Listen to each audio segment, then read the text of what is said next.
Les rues de France ont brûlé à l'été 2023. Un jeune homme gisait mort. Son nom était Nahel Merzouk, un adolescent de 17 ans d'origine algérienne. Le policier qui lui a tiré dessus a plaidé la légitime défense. La nation s'est soulevée. Aujourd'hui, des mois plus tard, les braises de cette colère couvent encore. Gérald Darmanin, le ministre de la Justice, a attisé les flammes. Il a exprimé son soutien au policier Florian M. Ses paroles ont profondément blessé, rouvrant de vieilles blessures. La déclaration de Darmanin était un rappel brutal. Elle a ravivé la douleur de la mort de Nahel.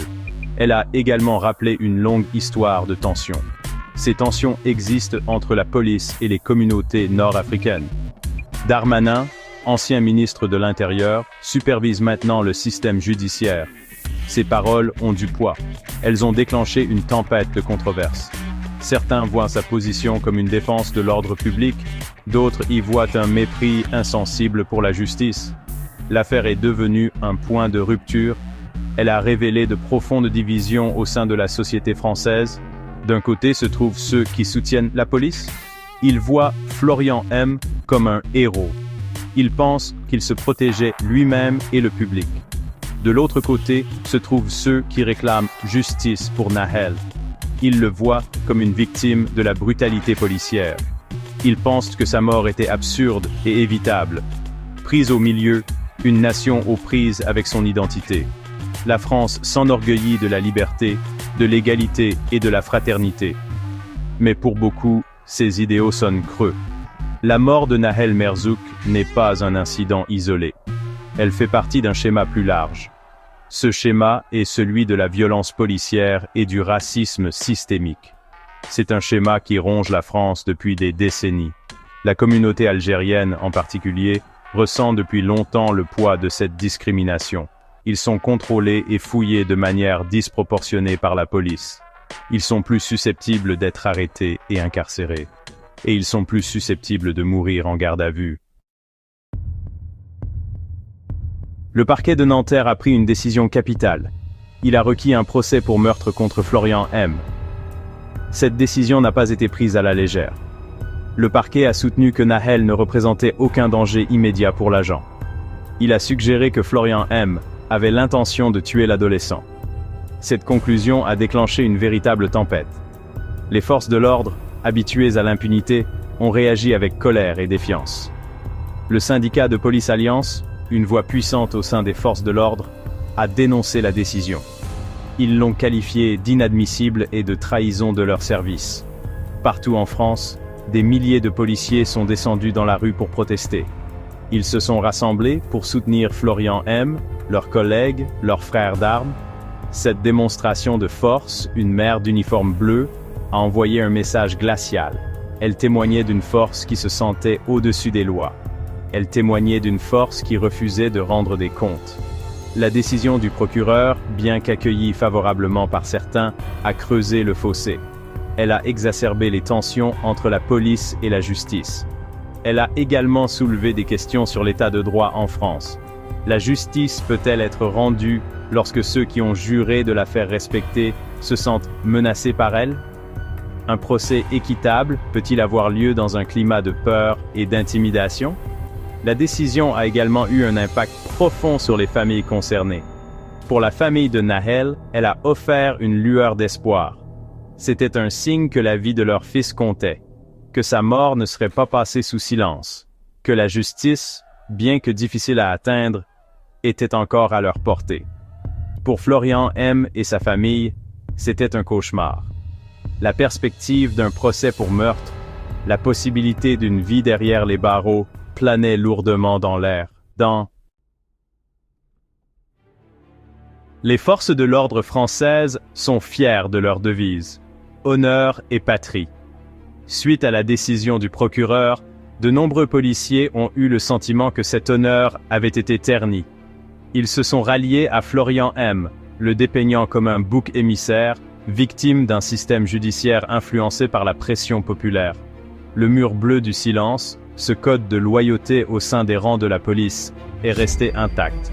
Les syndicats de police, et en particulier Alliance, ont lancé une défense véhémente de Florian M. Ils ont soutenu que l'agent avait agi dans le cadre de la loi. Ils ont mis en avant les dangers du métier de policier, les décisions en une fraction de seconde que les agents doivent souvent prendre.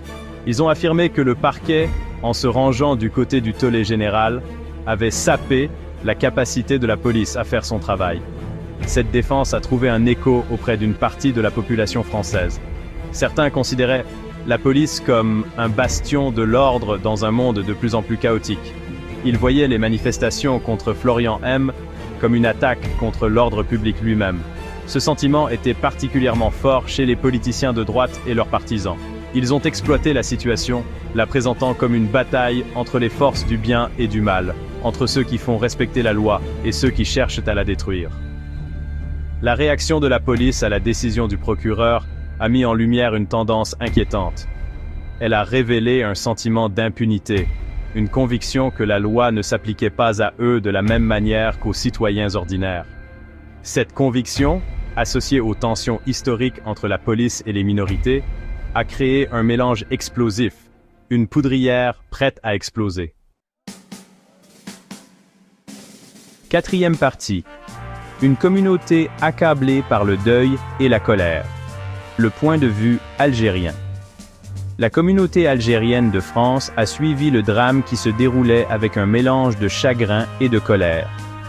La mort de Nahel n'était pas un incident isolé, mais plutôt le dernier d'une longue série d'injustices qu'ils avaient subies aux mains de la police.